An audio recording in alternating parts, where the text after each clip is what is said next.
pour s'imposer, pour aller chercher une nouvelle finale de Challenge Cup. C'est parti, le coup d'envoi donné par les Sud-Africains. Et attention aux premiers instants, au premier rendez-vous, au premier plaquage, ballon bien capté par Fritz Lee, qui n'est pas international, mais qui a un bon coup de botte. Venu des Cheetahs, et il ouvre le score 3-0 pour les Sharks dans ces premiers instants. Jono, c'est un ballon lent, négocié par Bello qui choisit d'aller sur le côté gauche avec Peseli Yato. L'accélération du Fidjaki. Ah oui, c'est fait. Intérieur ou extérieur? Ah oui, vers l'extérieur avec l'accélération. Et peut-être laissé en bout de ligne. Ouais, magnifique! L'essai de Joris Jurand, titulaire de dernière minute à la place d'Alevere Tiraka. Regardez hein, la passe de Bello pour Yato qui sur les jambes fait la différence et se donne la possibilité d'avoir le choix intérieur-extérieur de ses partenaires et qui casse 1-2 plaquages pour aller inscrire cet essai. On le voit, hein, la capacité à se décaler au moment de la passe, ses appuis font le reste.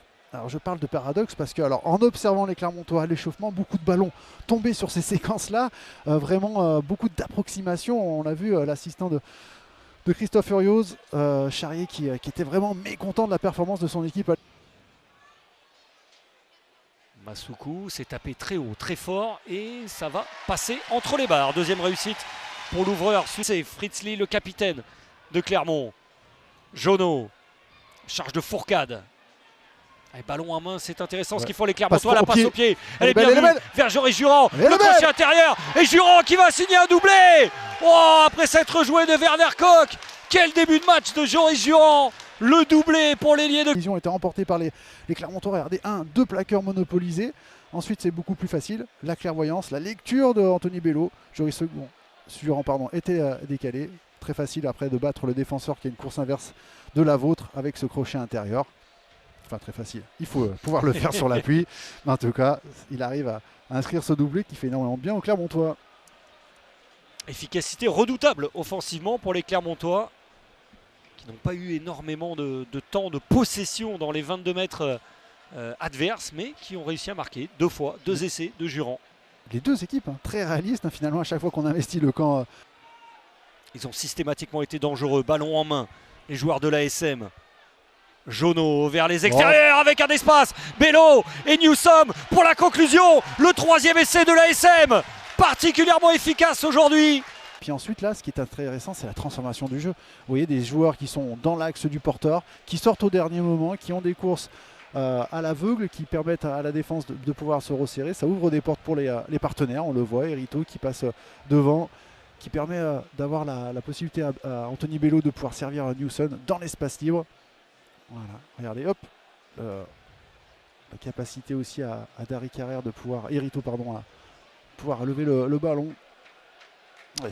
Petit à petit, ça se rapproche pour les Sharks. Ils sont à une poignée de centimètres maintenant de la ligne fatale aux Clermontois qui s'accrochent juste au-dessus de l'embut. Et ça finit par céder. La digue a fini par sauter. Africains, et puis ces séquences qu'ils affectionnent finalement proches des lignes, on les sent hyper performants parce qu'on est vraiment sur une densité de joueurs hyper proches, où on est efficace au soutien. Et puis voilà, on a eu du mal à circuler défensivement du côté des Clermontois. Et finalement, ce qu'on redoutait est arrivé. Ça va permettre aux Sud-Africains sur les 20 derniers. Monsieur Pierce qui laisse jouer. Facile, la contre-attaque, ça peut être dangereux. Mapipi, c'est un boulevard. Face à Newsom. Le jeu au pied, il va très vite, Mapipi. Mais Bello revient. Hop, le rebond favorable et le dégagement catastrophique. Il aurait pu marquer, mais il n'est pas sûr qu'il aurait marqué. Longue explication. Carton. Alors pas pour Eben Etzebeth, hein, carton pour l'arrière. Afelele Fassi et les 2 Etzebeth gigantesques dans cette deuxième mi-temps.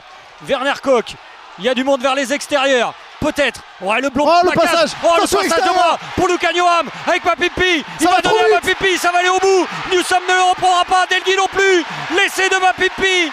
Oh, le scénario sur le centre clermontois. La passe au pied, tentée par Bello. Le ballon récupéré, c'est toujours vivant. Le ballon est allé en touche. Oh, c'est fini. Que dit Monsieur Pierce? Qu'a-t-il vu? A-t-il signifié le... Oui, c'est terminé. Oh, Clermont qui échoue pour un petit point.